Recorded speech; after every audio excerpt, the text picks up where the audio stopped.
Alright, ladies and gentlemen, so we're gonna have about 2 videos today, so thankfully I have a bit of time before work. Let's go. But we're gonna be doing a Should You Summon for the 1000 Blood War End of Year banner that is going to be rerunning tomorrow. Because I believe the Ichigo and Senjumaru's guild quest is actually next week, so that's why we kind of figured it was gonna be dropping around this time.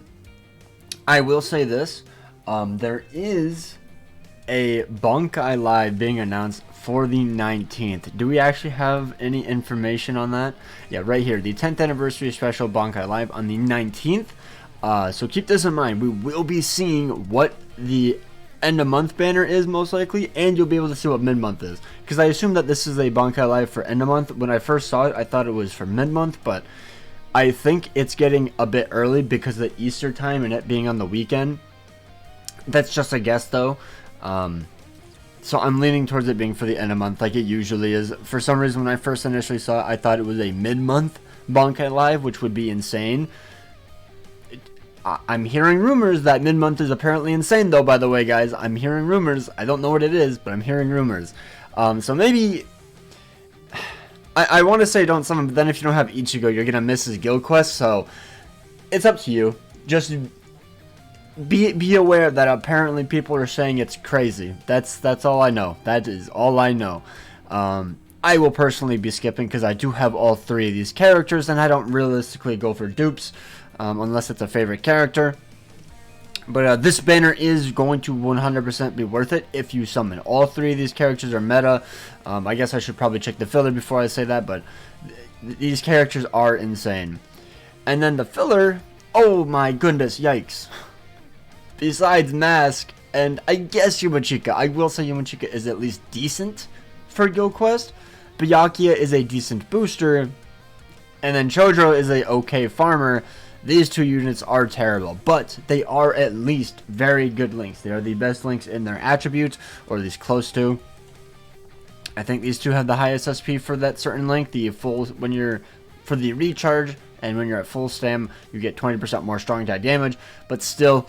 Yikes. Okay, well, you are basically only summoning for these 3, I can't lie. And then every 5 steps is a guaranteed 5-star, and 1 free, I like how it says free, sure, free after 25 steps, yeah, whoop-de-doo. You get a choose a 5-star summon ticket. Now, I don't know how far the pool goes, because people are saying that this might be a pick any 1000 Blood War character. I don't know if it goes up to like part 2 Annie. That's what some people are speculating. I don't know if it goes up to Ishin, because last time we saw this ticket, if you went 50 steps or whatever, you could pick any character going all the way up to 1000 Blood War Mind Ishin. Kind of hope they add in just any 1000 Blood War character up until this banner. That will be really cool for the 100 millionth download celebration. But we will have to wait and see. But yeah, let's just go over these guys' kits. I think it's still worth summoning. How deep though, that is entirely up to you. With mid-month being potentially one of the hypest banners of the year, that is what people are telling. Aaron has been hyping it up. My entire Discord has been hyping it up because I don't allow actual leaks, but they get around it by saying it's hype or if it's mid. So yeah, let's they could be trolling, by the way. They could be trolling. They've done it multiple times. But yeah, let's go through the filler. I'll be right back. Alright, so let's go over Ichigo's kit first. So he is a melee Quincy Killer Plus. Probably easily the best heart character in the entire game. He has the EX move where if you proc it, you get a 100% SP boost. So if you multiply it all correctly and whatnot, it adds up to a 360% SP boost. I don't understand how the math works, but that's how it works. With a 60-second cooldown, he has a Sultry of Strong Attack Recharge minus 14%. He has Sprinter plus 2. He has Long Shot. He has Havoc. Some of the most fun innate skills that you can probably have in terms of like a usable character. Like they're really fast, jumps really far, has Havoc, has Guard Break. Really fun character. Enemy defeated bonus. If you defeat 20 enemies, you get 20% more melee damage. If you defeat 40 enemies, you get Team Party Strong Attack Recharge of 15% for your entire team. Defeat 60 enemies, Devastation of 60%, 60% more Soul Bomb damage, If you defeat 80 enemies, you get a whole nother soul bomb to use.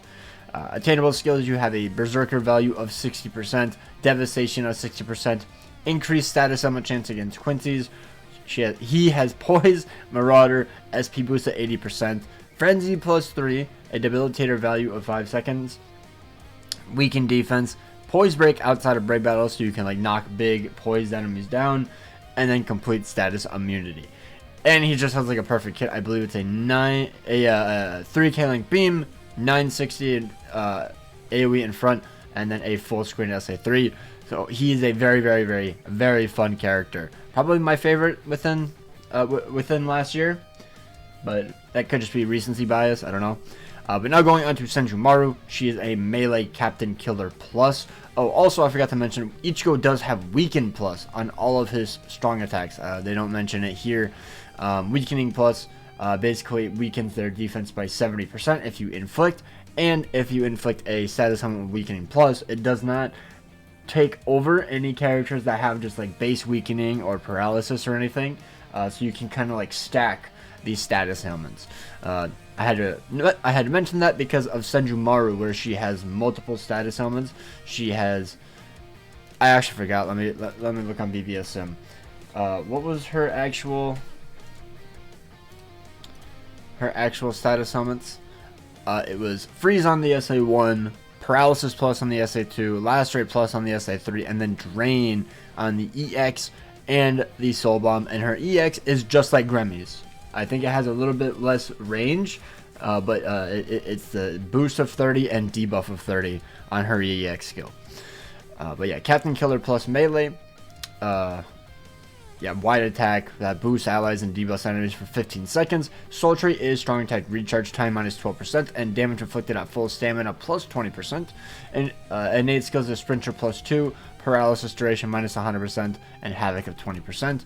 Attainable skills is 40% berserker, debilitator plus 5 seconds, weaken defense, poise break, SP boost at 80%, melee damage plus 10 or plus 30 in GQ, bombardment plus 1, increased status summon chance against soul reapers, poise, marauder, killer effect plus 30 or plus 50 in GQ, frenzy plus 2 or plus 3 in GQ. Now I know the GQ skills kind of like annoy people. For an end of year character, I can understand why, but with the most recent change in Guild Quest, she hits incredibly hard because of the GQ skills and how they multiply, and she's still good outside of Guild Quest. The only thing is that you probably won't be using her in Limit Breaker Quest because she has a boss killer, which is, in my opinion, makes the unit less playable if they have a boss killer. But at least she still has an increased chance against soul reapers, so like it's still fine. She's still great outside of Guild Quest, just not as great as in Guild Quest. So oh well. And then we have Askin, the second best Brave Battle character in the game now. He has Exterminator Killer and Soul Reaper Killer, and then he has Poison plus on all of his strong attacks. His soul trait is damage taken minus 21%. Innate skills, Sprinter plus 1, long reach of 20, and sharpshooter. Attainable skills, Bruiser plus 50, Disabler, which gives you increased status summon chance against any enemy in the game. He has Poise, Ignore Brave Battle Invincibility, a booster skill. Brave Battles only has Persistence, Flurry plus 3. So he is good outside of Brave Battles, which is very nice. Enhancer, Brave Battle Temporary Invincibility, Brave Battles only prevent lasted survival, and then have stamina only, decreased damage taken minus 50%. So yeah, he's just a very, very good Brave Battle character and a good NAD unit as well, just in general, with Flurry 3 and Bruiser 50%. So yeah, now let's go over the rest of the filler. So Mask is a Exterminator killer with melee killer. Normal attack damage of 35%. He has no status summons, and then he has an SA2 boost. So he can boost your entire team. He's mainly just a side booster of 30%, bruiser of 70%, and then enhancer plus 10 seconds. So he gives you the 43% attack, focus, and defense whenever he uses SA2. Flurry plus 1 or plus 2 in GQ. Killer effect plus 30 or plus 50 in GQ. Last Ditch Survival plus 100%. He has Medic, so his SA2 does heal. Melee damage plus 10 or plus 30 in GQ. Poise, and then Weaken Duration minus 100%. So he's not that great besides being a NAD unit in, or a support character in GQ. So that's literally about it. And then Yumachika is a old main we were using for Melee Squad 0, but now that we have Captain Rukia, or not Captain, but Bankai Rukia, we do not need Yumachika, thankfully. He has the SP boost of 80%, of 40% as a soul trait. He has Drain on all of his strong attacks. The thing most people hate is the fact that he has an SA2 Drain, and it has Barrage. So whenever you use it, you're stuck in place for like 5 seconds, but you don't keep the enemy stuck in place. It's just really, really bad. Decreased sword per damage taken minus 20%. He has Devastation at 60%. Frenzy plus 2 or plus 3 in GQ. Increased status summon chance against heart attribute enemies at 10%. Killer effect plus 30 or plus 50 in GQ. Melee damage plus 10 or plus 30 in GQ. Paralysis duration minus 100%. Poise and an additional SP boost at 80% to 120 in total. Strong attack recharge minus 12%, and then weaken defense. So like he's fine. It's just his kit is just not that fun to use, I will say. But oh well. Moving on to the next character is Byakuya, who is mainly just a booster for no affiliation melee, but you don't really need him. I would say I think we have a new NAD that is better than him, but I could be wrong. Either way, he's still a fine booster. Damage inflicted at full stamina of 30%. He has weakening in all of his strong attacks except for his SA2, which is a boost. Full stamina only. Increased strong attack damage of 40%. He has a booster skill of 30%. Damage to weaken enemies of 40%. Debilitator plus 5 seconds. And devastation of 40%. And an enhancer of 10 seconds. So you get the 43% attack, focus, and defense. Frenzy plus 2. Start barrier plus 10. And strong attack recharge time minus 12%. So, you know, just a good side booster. That's pretty much all he does. And he's decent outside of Guild Quest, but he's mainly just a Guild Quest guy. Now we're to Chodro, who is just a farmer. That's all you really need to know about him. He has a 30% speed droplet drop as a link, and then he gives you 10 guaranteed droplets, 5 link slot potions, and that is it. So he's fine, just nothing amazing, but if you get him, he's a good farmer. And then we have the links. We have Chodro, where nothing matters except for his link. Strong attack recharge time minus 12%, with full stamina only, increased strong attack damage of 20%. Everything else about him just kind of sucks, but he is an exceptional link. And then the same to be said with Gremmy. Just one of the best mind links in the entire game. And everything else, I mean, I guess he's not terrible. Berserker 30, Frenzy of 1. He just doesn't have an increased chance, but he does have an SP boost of 50% after his resurrection, and he has complete status immunity. So, you know, he's fine, he's decent, just nothing insane.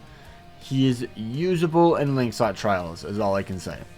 So, yeah. Let me know if you guys are going to summon. If you go to 25, I understand. It's an insanely hype banner, and it has very, very good value in terms of the first 3 characters. But the filler is just really bad. Outside of the links, I honestly don't think, like, even the links, like, it's like, whatever, like, I don't know. Masking the links are the only good ones. That's all I'll say.